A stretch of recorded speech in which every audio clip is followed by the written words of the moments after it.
Hello everyone, welcome to my YouTube channel NCERT Tuitions with Sengo। Dear children, आज हम 6 class का science का chapter number 7 motion and measurement of distances का Hindi explain करेंगे। जो हमारी वीडियो रह गई थी, थोड़ी सी रह गई है, बाकी मैंने 3 वीडियो इस चैप्टर की पहले ही बना के डाल दिया। डियर्स बच्चों, उनको भी आप वॉच करें, उनके लिंक डिस्क्रिप्शन में है। तो चलो स्टार्ट करते हैं। 7.6 measuring the length of A curve line. Curve line कौन सी होती है? जो सीधी ना होकर के तिरछी मिर्ची हो, उसे बोलते हैं कर्व लाइन। मान लीजिए सीधी लाइन है तो हम उसको आराम से माप ले सकते हैं स्केल से, लेकिन अगर कोई लाइन तिरछी है तो उसको हम कैसे मापेंगे, इसी में ये चीज़ बताई गई है। जो ये दिया हुआ है नीचे लाइन्स, उनमें We cannot measure the length of a curved line directly by using a meter scale। हम किसी भी तिरछी मिर्ची लाइन का इधर उधर जिसके कोने निकले हुए हों उसको हम कभी भी मीटर स्केल से नहीं नाप सकते, सीधे मीटर स्केल से नहीं नाप सकते। We can use a thread to measure the length of a curved line। हम उस कर्व लाइन को मापने के लिए एक धागे का इस्तेमाल कर सकते हैं। एक्टिविटी 4 देखिएगा, एक्टिविटी 4 में क्या बता रहे हैं, कैसे माप लेनी है। Use a thread to measure the length of the curve line A B, figure 7.10। एक कर्व लाइन को नापने के लिए एक धागे का इस्तेमाल करिएगा, जैसे कि चित्र नंबर 7.10 में दिखाया है। 7.10 कौन सा चित्र है? ये है। ये जो ब्लू है ये कर्व लाइन है, देखिएगा, ये देखिएगा, ये यहाँ से शुरू होकर के ये जो ब्लू है ये कर्व लाइन है, मतलब कि सीधी ना होकर के थोड़ी मुड़ी हुई है बीच में से। तो अब हम इसको कैसे मापेंगे वो दिखा रहे हैं। Put A note on the thread near one of its and place this note on the point A. वो कह रहा है कि उसके छोर जो धागा है और जो वो लाइन है उस लाइन से शुरू करिएगा मापना, और जहाँ पे पॉइंट ए है लाइन का वहाँ पे उस धागे पर एक गांठ लगा दीजिएगा। Now place a small portion of the thread along the line. अब थोड़ा सा धागे के पोर्शन को लगाते हुए मापिएगा, जहाँ जहाँ वो तिरछी जा रही है वहीं पे धागे को भी उसके साथ साथ रखकर आगे की तरफ करिएगा। कीपिंग इट टोट, कीपिंग माने रखते हुए, इट माने इसे, टोट माने तान कर रखते हुए धागे को, मतलब कि उस बिल्कुल जो कर्व लाइन है उसके साथ साथ उसको तान के रखिएगा। Using your fingers and thumb, अपनी उंगली और अंगूठे का इस्तेमाल करते हुए। Hold the thread at this and point with one hand, और उस धागे को एक हाथ से पकड़ करके रखिएगा, मतलब दूसरे हाथ से उस धागे को पकड़ कर रखिएगा और एक हाथ से उसको आगे की तरफ तान के रखिएगा, मापिएगा आगे धागे के से। ये देखिएगा, जैसे यहाँ पे मान लीजिए यहाँ पे हमने एक नोट लगा दी, फिर हम अपनी उंगलियों की सहायता से इस लाइन के बिल्कुल तानते हुए इस धागे को आगे की तरफ यहाँ पॉइंट बी तक लेकर जाएंगे। यूजिंग द अदर हैंड, दूसरे हैंड का इस्तेमाल करते हुए।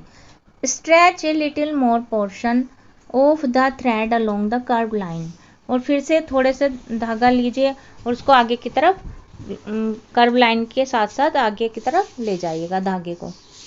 गो on repeating this process till the other end B, और इस प्रोसेस को तब तक करिएगा जब तक लाइन का दूसरा छोर बी ना आ जाए। Of the curve line is reached, वह कर्व लाइन के बी पॉइंट तक ना पहुंच जाए, क्या? थ्रेड।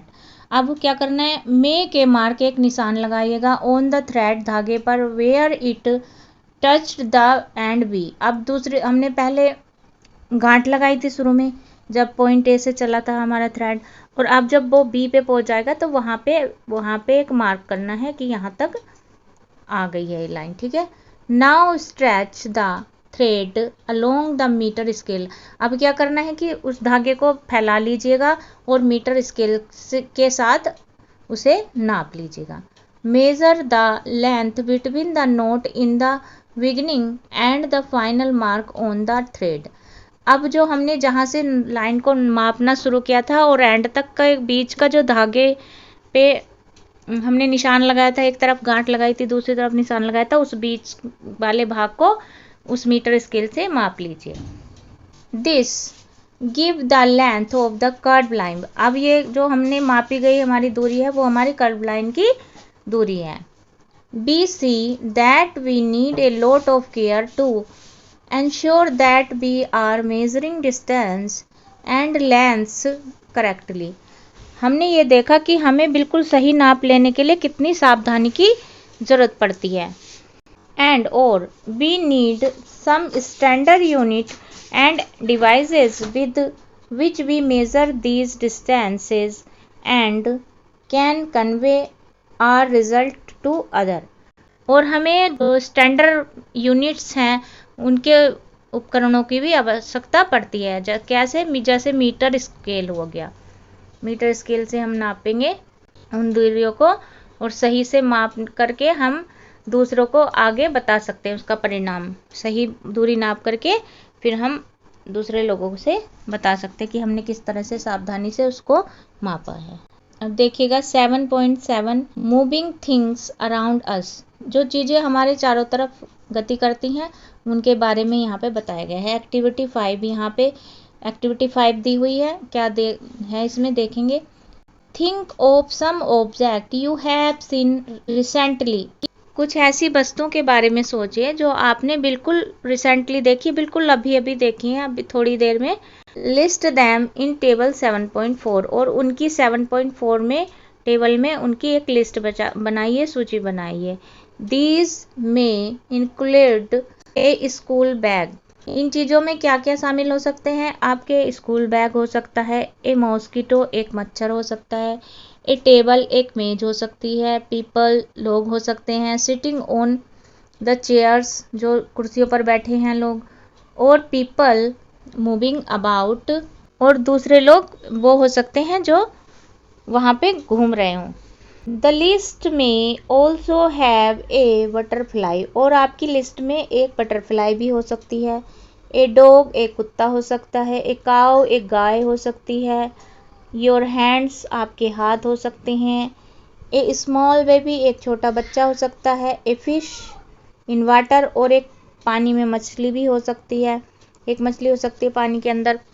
ए हाउसेस एक घर हो सकता है, ए फैक्ट्री एक कारखाना हो सकता है, ए पीस ऑफ स्टोन एक पत्थर का टुकड़ा हो सकता है, ए हॉर्स एक घोड़ा, ए बॉल एक गेंद हो सकती है, ए बैट एक बच्चों का बैट हो सकता है, बॉल खेलने वाला बल्ला जिसको बोलते हैं, ए मूविंग ट्रेन एक चलती हुई ट्रेन हो सकती है, ए स्विंग मशीन एक सिलाई करने वाली मशीन हो सकती है, ए बॉल एक दीवार, ए बॉल क्लॉक और the hands of the clock और एक दीवार घड़ी हो सकती है और दीवार घड़ी की जो सुइयां हो सकती हैं आपकी लिस्ट में। ठीक है, आपको एक लिस्ट बनानी है। Make your list as large as you can और आप उस लिस्ट को इतना बड़ा करिएगा जितना आप उसको कर सकते हो। ये देखिएगा डियर बच्चों, ये लिस्ट यहाँ पे बनानी है और कुछ इसमें दिए हुए भी है, जैसे ये देखिएगा। अब कैसे बनानी है आपको लिस्ट कि कुछ रेस्ट वाली चीज़ें हैं जो मतलब अपनी जगह से हिलती नहीं हैं, जैसे हाउस हो गया आपका, टेबल हो गया, क्लॉक हो गया। लेकिन दूसरे उसमें क्या करना है कि कुछ मूव करती हुई चीज़ें हैं, जैसे उड़ती हुई ये हो गई चिड़िया, a flying bird. Second hands of the clock, second की सुइयाँ जो क्लॉक की होती हैं ये हो सकती हैं। Okay, which of these are moving, जो कि मूव करती हैं, गति करती हैं, चल फिर रही हैं। विच आर द रेस्ट, और दूसरी जो रेस्ट में है, विश्राम में है, मतलब चल फिर नहीं रही हैं। उन चीज़ों के बारे में जो मैंने अभी बताया, दोनों कॉलम में बनाना है। ये रेस्ट वाला कॉलम है और ये मोशन वाला। अब देखिएगा लिस्ट बन गई है आपकी। अब आगे क्या कर रहा है वो देखते हैं। How did you decide whether an object is in motion और एट रेस्ट। अब आप ये आपने कैसे डिसाइड किया कि कोई मोशन वाली गति में है, चल फिर रही है, या कोई चीज़ रेस्ट में है, विश्राम में है। ठीक है, You might have noticed that the bird is not at the same place after some time. आपने ये शायद ये नोटिस किया होगा कि एक चिड़िया जो अभी अभी एक स्थान पर थी, थोड़ी देर के बाद वो वहाँ पर नहीं थी. While the table is at the same place, जबकि एक टेबल जहाँ पे पड़ी हुई थी पहले से अभी भी वो वहीं पे है. On this basis, इस बेसिस पर you may have decided whether an object is at rest or in motion. आप इस बेस पे पता लगा सकते हैं कि कौन सी चीज गति कर रही है और कौन सी चीज रुकी हुई है. Let us look at the motion of an ant closely. चलो एक चींटी को हम गति करते हुए देखते हैं. एक चींटी को ऐसे देखते हैं कि वो कैसे चल रही है. ठीक है. एक्टिविटी 6 में क्या करेंगे? Select a place where you find ants. कि एक ऐसा स्थान सेलेक्ट कीजिएगा जहाँ पे बहुत सारी चींटियाँ हों. Spread a large sheet of white paper on the ground and keep a little sugar on it. और अब क्या करेंगे? एक पेपर की सफ़ेद शीट धरती पे फैला देंगे और उस पर थोड़ी सी चीनी के दाने हम डाल देंगे. Ants are likely to be attracted to the sugar and you will find many ants crabbling on the sheet of paper soon. जैसा कि चीनी चींटियों को आकर्षित करेगी और वो अट्रैक्ट होंगी उससे, और आप थोड़ी ही देर में पाओगे कि वहाँ पर बहुत सारी चींटियाँ आपको रेंगती दिखाई देंगी उस सफ़ेद पेपर के ऊपर. जल्दी ही रेंगती हुई दिखाई देंगी. फॉर एनी वन एंट, किसी एक चींटी के लिए, try and make a small mark with a pencil near its position when it has just travelled on to the sheet on of paper. आप ये ट्राई कीजिएगा पेंसिल लेकर के कि जो अभी अभी चींटी कोई घूमी है वहाँ पे उस पर आप मार्क कीजिएगा, निशान लगाइएगा. फिगर 7.11, जैसा कि फिगर 7.11 में है. देखो ये है 7.11 फिगर, और यहाँ पे क्या है? ये चींटियाँ हैं, ये चीनी के दाने खा रही हैं, और यहाँ पे जो चींटी जहाँ जहाँ जा रही है वहाँ पे मार्क कर दिया हमने पेपर शीट पर. यही करना है हमें इस एक्टिविटी में. Keep marking its position after a few second as its move along on the sheet of paper. और आप उस पर मार्किंग करिएगा उसकी स्थिति पर, कहाँ पे जा रही है वो. कुछ सेकंड्स के बाद, अभी वो यहीं पे थी, कुछ सेकंड के बाद कहाँ पे आगे की तरफ उसने गति की, उस पेपर के ऊपर पेंसिल से उस पर मार्क करते जाइएगा. आफ्टर सम टाइम, कुछ समय के बाद, शेक द पेपर को हिलाइए. फ्री ऑफ द शुगर, उसके जो शुगर के दाने हैं उसे नीचे गिरा दीजिए, मतलब फ्री कर दीजिए पेपर को. एंड द एंड्स, और एंड्स को भी पेपर पे से हटा दीजिएगा. Connect the different point you have marked. अब जो डिफरेंट पॉइंट थे आपने मार्क किए थे जहाँ जहाँ चींटी जा रही थी, अब उनको आप क्या करेंगे? कनेक्ट कर देंगे, एक साथ मिला देंगे. विथ एरोज, तीर के निशान से. To show the direction in which the ant was. अब ये दिखाएगा कि किस डायरेक्शन में वो चींटी गई थी. Each point you have marked shows where the ant move to in interval of a few second. आप उस जगह पर मार्क तो आपने मार्क किया है वो तुम्हें ये दिखाता है कि थोड़े ही समय के बाद में कौन सी चींटी कहाँ पर गई थी, उसने कहाँ पर गति की थी. Motion seems to be some kind of a change in the position of an object with time. गति हमें ये दिखाती है, या गति ये चीज़ है कि किसी भी इंसान की स्थिति में परिवर्तन होना. कहीं पे है, इस जगह पे है, थोड़ी देर में वहाँ पे जाएगा, तो उसकी स्थिति में जो परिवर्तन है वही एक गति कहलाती है. Isn't it? क्या ये नहीं सही नहीं है? In एक्टिविटी 5 में, where did you place object like a clock, a sewing machine or an electric fan in your grouping of object. जब आपने एक्टिविटी 5 की थी, वहाँ पे चीज़ों की लिस्ट बनाई थी, तो आपने देखा कि जैसे कि घड़ी है, सिलाई मशीन है और इलेक्ट्रिक फैन है, बिजली का पंखा। Are these object moving from one place to another. क्या ये चीज़ें एक स्थान से दूसरे स्थान पर गए थे, उन्होंने गति की थी? किन किन ने? घड़ी ने, सिलाई मशीन ने या बिजली के पंखे ने? नो, नहीं। Do you notice movement is any of their part. क्या तुमने ये नोटिस किया, ये ध्यान दिया कि उनके किसी पार्ट में मूवमेंट हो रही थी? The blades of the fan और the hands of the clock. पंखे की जो पंखुड़ियाँ हैं और जो घड़ी की सुइयाँ हैं, हाउ आर दे मूविंग, वे कैसे मूव करती हैं? Is there movement similar to that of an ant और ए ट्रेन। क्या वे बिल्कुल वैसे ही हैं जैसे एक चींटी मूव कर रही है या एक ट्रेन चल रही है? Let us now look at some types of motion. चलिए हम देखते हैं कि कुछ गतियों के प्रकार, गतियाँ कितनी प्रकार की हैं। To help us understand these differences, जो हमें ये समझने में मदद करेंगे इनके अंतर के बारे में, मोशन के अंतर के बारे में कि कौन सी गति कैसी है। देखते हैं 7.8 टाइप्स ऑफ मोशन, गतियों के प्रकार, मतलब चलने फिरने के प्रकार। You may have observe the motion of A vehicle on a straight road. आपने शायद ये ऑब्जर्व किया होगा कि कोई व्हीकल है, जैसे बस हो गई, ट्रक हो गई, वो क्या सीधे रोड पे जा रही है। March past of soldiers in a parade और the falling of a stone.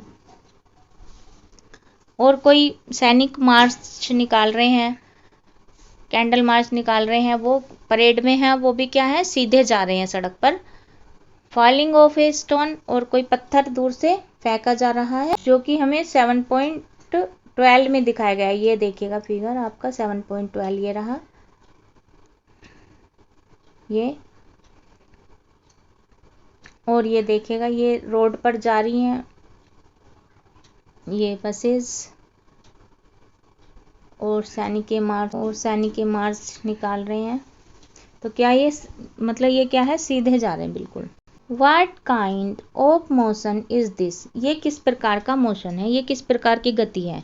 मान लीजिए कोई चीज़ बिल्कुल सीधे जा रही है तो उसको हम किस प्रकार की गति बोलेंगे, उसको किस प्रकार का मोशन बोलेंगे। Sprinters in a 100 metres race also move along a straight track. और जो एक दौड़ने वाला खिलाड़ी है वो क्या 100 मीटर की रेस में दौड़ रहा है और वो क्या सीधे जा रहा है बिल्कुल। कैन यू थिंक, क्या आप ये सोच सकते हो, of more such example from your surrounding. आप इस तरह के कि सीधे चलने वाले और एग्जाम्पल के बारे में क्या आप सोच सकते हो। In all these examples we see that the objects move along a straight line. ये जितने भी एग्जाम्पल थे हमने देखा कि वो सभी सीधे लाइन में मूव कर रहे हैं, सीधी लाइन में गति कर रहे हैं। This type of motion is called rectilinear motion. ये जो बिल्कुल सीधी गति में मोशन हो रहा है, बसें सीधी जा रही हैं, हमारे फौजी सीधे जा रहे हैं, खिलाड़ी सीधे भाग रहा है, उस मोशन को क्या बोलते हैं, रेक्टिलिनियर मोशन। ये इम्पोर्टेंट है बच्चों, इसको आप याद कर लेना कि सीधी बिल्कुल स्ट्रेट लाइन में जो चीज़ें जा रही हैं उस मोशन को क्या बोलेंगे, तो रेक्टिलिनियर मोशन। ये मोस्ट इम्पोर्टेंट है, ये एग्जाम में पूछ लिया जाता है। एक्टिविटी 7, टेक ए स्टोन, एक पत्थर लीजिए, tie a thread to it and whirl it with your hand. अब एक पत्थर लीजिए, उसमें एक धागा बांधिए और उसे अपने हाथ में घुमाइए चारों तरफ। Observe the motion of the stone, और स्टोन का मोशन को ऑब्जर्व करिएगा कि क्या मोशन है उस स्टोन का। We see that the stone moves along the circular path. हम ये देखते हैं कि वो गोल गोल घूमता है, सर्कुलर घूम रहा है मतलब चारों तरफ घूम रहा है। इन दिस मोशन, इस मोशन में, इस गति में, the distance of the stone from your hand remain the same. जब हम किसी पत्थर को घुमाते हैं तो हम अपने से उसका डिस्टेंस रखते हैं, दूरी रखते हैं बराबर में, और वहीं से घुमाते हैं। यानी कि हमने कभी पास कर लिया, कभी दूर कर लिया, ऐसे नहीं। जितनी दूरी तय कर ली है हमने शुरू में घुमाने के लिए उस पत्थर को, उतनी ही दूरी रहेगी। This type of motion is called circular motion. कोई वस्तु अगर गोल गोल घूम रही है तो वो कौन सा मोशन है? Circular motion. ये भी एग्जाम में ज़्यादातर पूछा जाता है, तो इसको भी, इसका नाम भी याद कर लीजिए। अगर कोई चीज़ ऐसे गोल गोल घूम रही है, अपनी जगह पे है लेकिन गोल घूम रही है, मान लीजिए जैसे फैन है, अपनी जगह पे है लेकिन उसकी पंखुड़ियाँ क्या गोल गोल घूम रही है, तो उस मोशन को क्या बोलेंगे? Circular motion. ये देखिएगा, ये भी एक सर्कुलर मोशन का एग्जाम्पल है। ये बैल देखिएगा, ये क्या गोल गोल ऐसे जाएगा, ऐसे घूम घूम के चारों तरफ, तो ये भी क्या है? सर्कुलर मोशन में। लेकिन जो इसकी डिस्टेंस है, इसके जहाँ पे ये घूमने का लगा हुआ है, ये उससे सेम दूरी पर रहेगा जितने भी ये घूमेगा तब तक। दूसरा ये देखिएगा, ये भी सर्कुलर मोशन का ही एक एग्जाम्पल है, और ये फैन हमारा सर्कुलर मोशन का एग्जाम्पल है। और यहाँ पे देखिएगा लिखा हुआ भी है 7.13 some object in circular motion. The motion of a point marked on the blades of an electric fan or the hands of a clock are example of circular motion।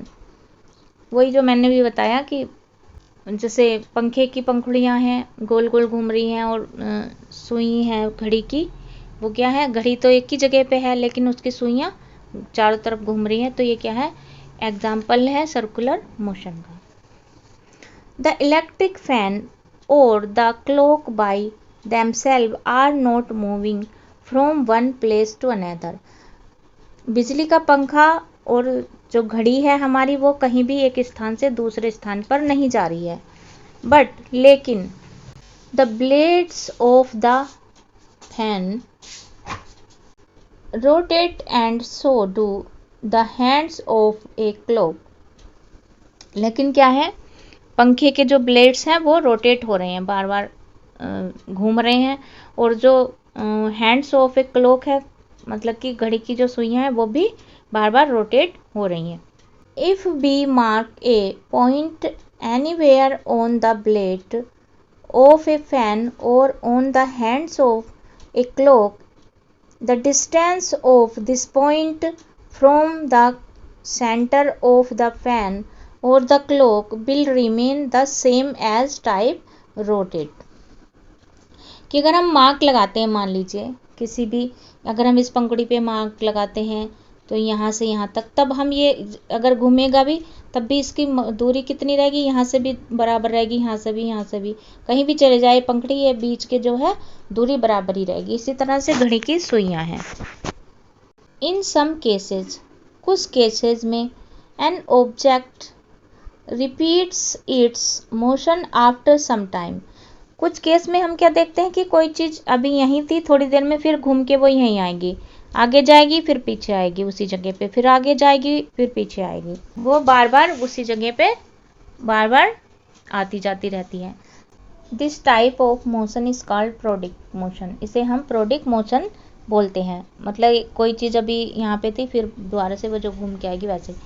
Take the stone tied with a string that you used in activity 7। अब उसी stone को लीजिएगा जो आपने activity 7 में इस्तेमाल किया था, लेकिन उसमें क्या था कि आप घुमा रहे थे उसको अपने चारों तरफ पत्थर को, लेकिन इस बार ऐसा नहीं करना है। Now hold the string in your hand and let the stone hang from it. अब आपको क्या करना है? अपने हाथ में पकड़ना है उस पत्थर को, धागे में बंधे हुए को, और उसको अपने हाथ में टांग के रखना है। This is a pendulum. अब ये क्या है? पेंडुलम बन जाएगा। Pull the stone to one side with the other hand and let it go.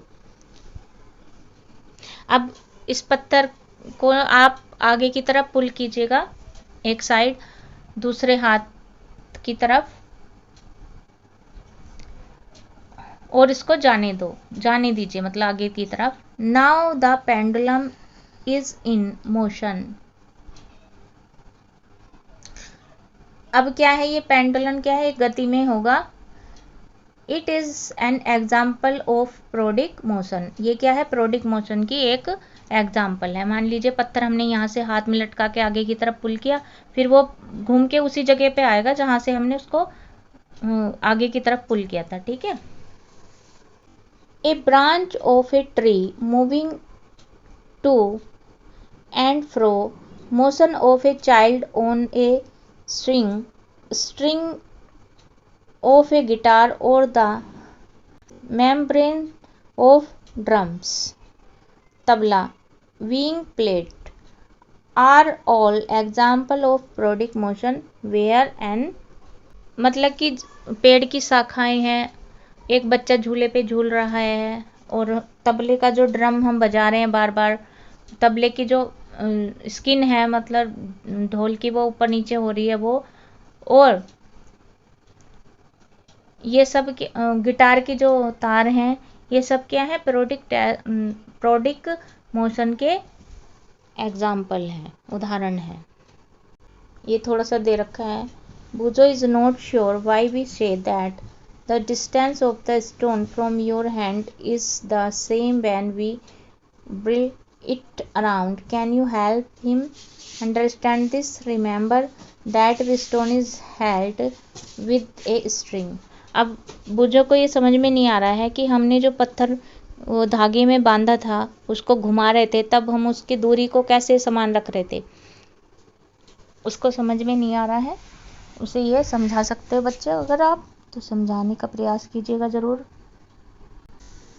अब ये देखेगा, ये बच्चा झूला झूल रहा है, ये देखिएगा। अब ये झूला यहाँ आया, फिर पीछे जाएगा, फिर यहीं आएगा। ये क्या है, प्रोडिक मोशन का एक एग्जाम्पल है।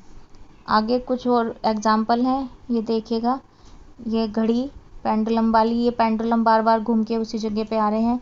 गिटार है, जब भी हम बजाते हैं फिर रस्सियाँ वहीं पे उसकी आती है, तार बार बार, तो ये भी क्या है, प्रोडिक मोशन का एग्जाम्पल है। घंटी भी प्रोडिक मोशन का एक एग्जाम्पल है। और ये देखिएगा तबला, जब भी हम इस पे थाप मारेंगे तो ये बार बार थिरक करके इसकी स्किन ऊपर की तरफ जाएगी। यहाँ देखिएगा figure 7.14 example of periodic motion. ये सब क्या थे, अभी प्रोडिक मोशन के एग्जाम्पल थे। ऑब्जेक्ट और a part of it repeat its motion after a fixed interval of time, figure 7.14। कि कोई चीज़ जहाँ पर है वो कुछ बिल्कुल फिक्स टाइम पे के बाद वो फिर पे वहीं पे आ रही है, वो क्या है, प्रोडिक्ट मोशन का उदाहरण है। डिड यू ऑब्जर्व, क्या आपने ये ऑब्जर्व किया, ये ध्यान दिया, ए स्विंग मशीन, एक सिलाई मशीन जो है, as a part of activity 5, जो कि एक्टिविटी 5 का एक पार्ट रहा है। जब हमने लिस्ट बनाई थी चीज़ों का, उसमें हमने स्विंग मशीन को भी रखा था। You must have observed that it remained at the same location while any point on it's wheel move with a circular motion. अगर आपने ध्यान दिया हो तो ये ध्यान दिया होगा कि मशीन तो एक ही जगह पे रहती है, लेकिन उसका जो व्हील है, उसका जो पहिया है, वो क्या सर्कुलर मोशन में घूमता है। It's also has a needle, अब इसमें हम एक नीडल भी रहती है सुई मशीन में, that moves up and down, जो कि ऊपर नीचे होती रहती है कंटिन्यूसली, लगातार। As long as the wheel rotates, जैसे ही व्हील रोटेट्स करता है, घूमता है, वैसे ही सुई ऊपर नीचे होती रहती है। इजंट इट, क्या ऐसा नहीं है। This needle is under growing A प्रोडिक motion, ये जो नीडल है किसका उदाहरण है, प्रोडिक मोशन का। क्यों, क्योंकि वो लगातार उसी जगह पे आ रही है बार बार, एक फिक्स टाइम के अंतराल के बाद। और वो जो पहिया है उसका, स्विंग मशीन का, वो क्या है, वो सर्कुलर मोशन है, क्योंकि वो गोल गोल घूम रहा है। हैव यू ऑब्जर्व्ड क्लोजली, क्या कभी आपने बहुत ध्यान से ये ऑब्जर्व किया है, the motion of a ball along the ground, एक गेंद को धरती पर लुढ़कते हुए। Here the ball is rolling on the ground, यहाँ पर एक बॉल जमीन पर लुढ़क रही है। Rotating as well as moving forward along the ground, वो कैसे लुढ़क रही है गेंद कि वो सीधे भी जा रही है और लुढ़क लुढ़क के घूम घूम के भी जा रही है। थस अतः the ball undergoes a rectilinear motion as well as rotational motion, यहाँ पे क्या है कि वो सीधी भी जा रही है और घूम के भी जा रही है बॉल, तो यहाँ पे दो मोशन लगेंगे, एक तो रेक्टिलिनियर मोशन और एक rotational motion, circular motion. Can you think of other example where object undergo combinations of different types of motion, क्या कभी आपने ये सोचा है और अन्य उदाहरणों के बारे में कि कोई चीज़ अलग अलग मोशन में जा रही है, मतलब रेक्टिलिनियर मोशन में भी जा रही है और सर्कुलर मोशन में भी जा रही है, या फिर पीरियोडिक मोशन में जा रही है। Did many measurement activities and discussed some kinds of motion, हमने बहुत प्रकार की मेजरमेंट किए, नापने की एक्टिविटीज़ की और डिस्कस किया कई प्रकार के मोशन के बारे में, गति के बारे में।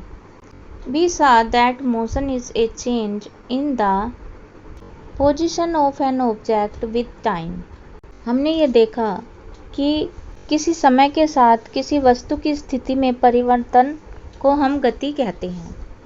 The change in this position can be determined through distance measurements, हम इसकी स्थिति को दूरी मापन द्वारा ज्ञात कर सकते हैं कि भाई ये कैसे चेंज हुई। This allow us to know how fast और स्लो द मोशन इज, ये हम ये पता लगा सकते हैं कि कोई वस्तु कितनी तेज गति से गई या कोई कितनी धीरे गति से चली। The moment of a snail on the ground, एक घेंगे के फर्श पर रेंगते हुए। A butterfly flitting from flower to flower, और एक तितली के एक फूल से दूसरे फूल पर उड़ते हुए। ए रिवर फ्लोइंग, एक नदी के बहते हुए। एन एरोप्लेन फ्लाइंग, और एक हवाई जहाज के हवा में उड़ते हुए।